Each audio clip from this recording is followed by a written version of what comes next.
আসসালামু আলাইকুম। আশা করি সকলে ভালো আছেন। আমি আল্লাহর রহমতে ভালো আছি।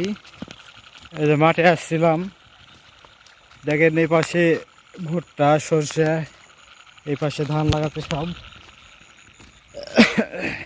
এখন সন্ধ্যার সময় আজান দিয়ে দিয়েছে, তারপরও চিন্তা ভাবনা করলাম যে একটু মাঠে থেকে ঘুরে আসি।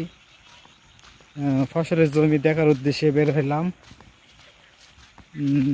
বিশেষ করে গ্রামে আমরা থাকি, গ্রামেরই সব দৃশ্য তুলে ধরার চেষ্টা করি। সকলের ভালো লাগবে, সব ধরনের কন্টেন্ট আমরা তৈরি করি সবার জন্য।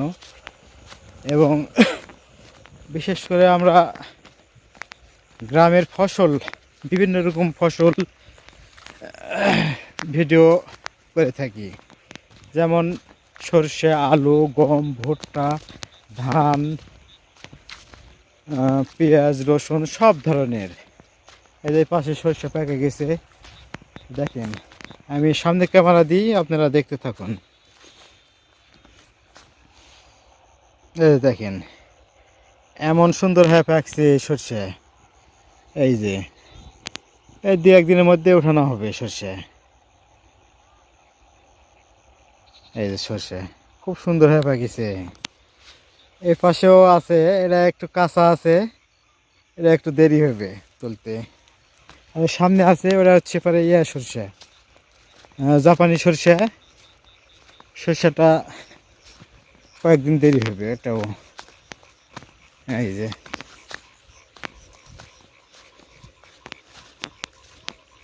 এটা হচ্ছে জাপানি সরষে।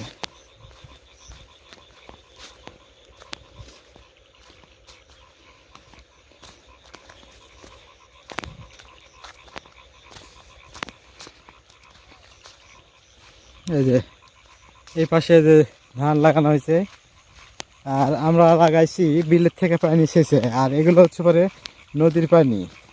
নদীর পানি প্রায় 5 কিলো দূরের থেকে আসে পানি। এই যে এগুলো লাগানো হয়েছে। আর আমরা লাগাইছি, যে কালো হয়ে গেছে, আমরা লাগাইছি প্রায় 15-20 দিন হয়ে যাচ্ছে ধান লাগানো। আর এগুলো বেশি দিন হবে না, 8 দিন হতে পারে এগুলো ধান। এই যে পাশে এই দেখেন কালো হয়ে গেছে সব ধান। এই যেগুলো আমার লাগানো হয়েছে, কালো হয়ে গেছে, সবুজ হয়ে যাবে। 20-25 দিন পর মাঠের ধান সব সবুজ হয়ে যাবে ধান। এই যে দেখেন সব। সবাই ভালো থাকবেন, সুন্দর এবং সুস্থ এবং নিরাপদে থাকবেন। আমার জন্য দোয়া করবেন, আমি যেন সুস্থ মতন কন্টেন্ট তৈরি করতে পারি এবং ভালো ভালো কন্টেন্ট তৈরি করতে পারি আপনাদের জন্য। গ্রামের দৃশ্য সব তুলে ধরতে পারি।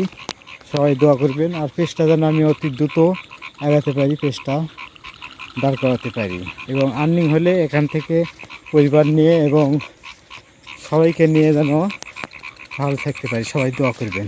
আসসালামু আলাইকুম রহমতুল্লাহ। দেখেন সন্ধ্যার সময় ব্যাঙ দেখতেছে। এই যে দেখেন কি সুন্দর একটা মনোরম পরিবেশ বিলের। এই দেখেন এই যে জমি, এই ধানও অনেক আগে লাগানো, এরাও ভালো হয়েছে আল্লাহর রহমতে।